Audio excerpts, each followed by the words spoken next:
This is the newest LEGO shark.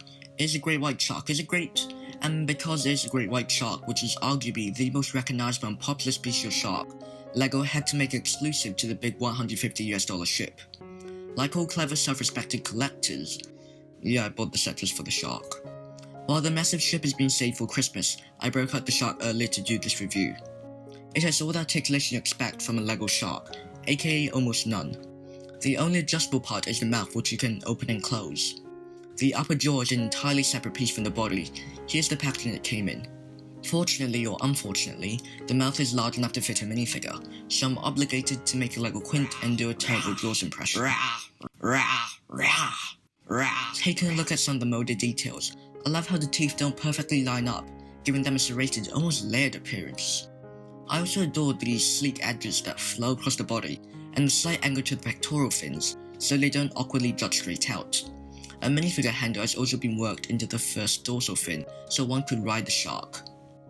Talking about the shark's size, is it to scale with minifigs? Great white sharks grow to a maximum of 6.4 meters, and considering that minifigures should be around 2, the scale checks out alright. I can't do the same for the rest of the shark's anatomy. It's missing, sit back folks, this is going to be a long and not even nearly exhaustive list.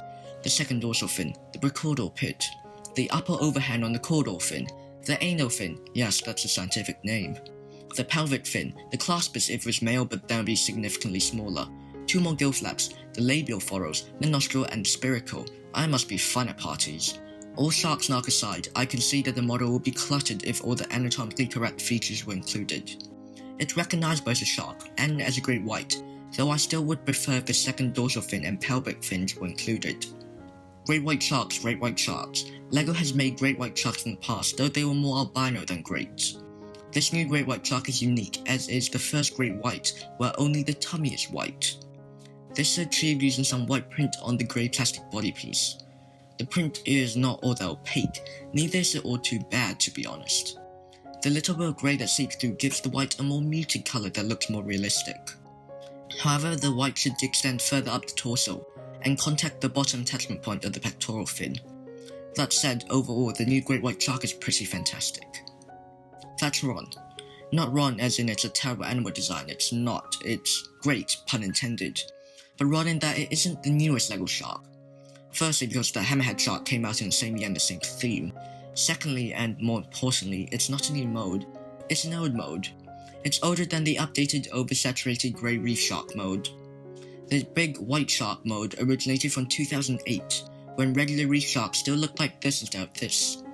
Mind you, the big shark mode was not popular back in 2008. It was only featured in 2 sets and then never to be seen again until 2015 as a robot shark, before submerging again for another 5 years.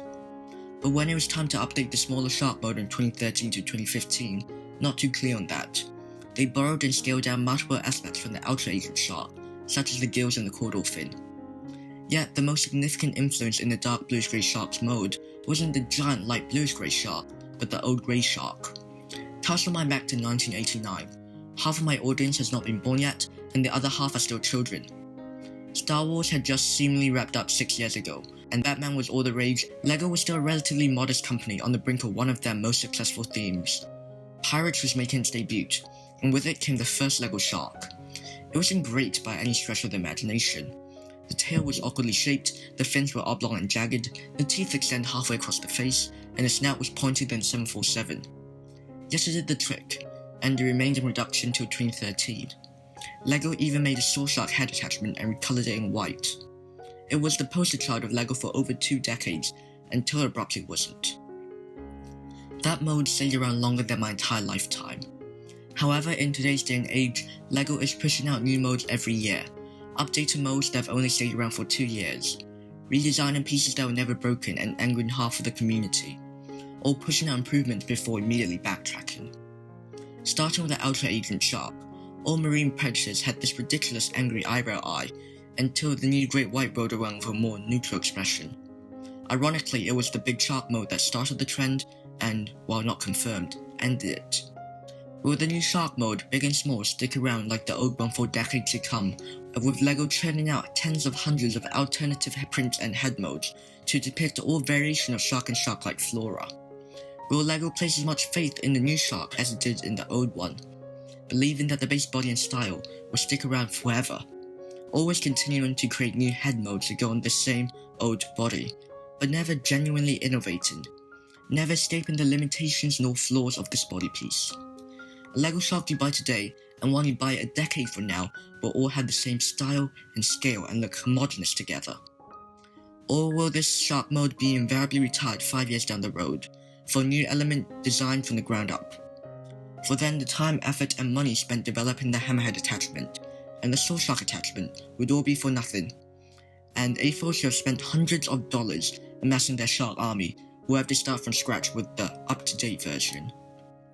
It's the same dilemma that swept through the Star Wars community in 2019, when LEGO unveiled the new Stormtrooper helmet, rendering the 2014 design and all 100-strong 2014 armies obsolete. When should we continue reusing old mode, maybe faff around with the print or the head of it, but still retaining the base compatible design? And when should we innovate, say goodbye to the past, and start from square zero?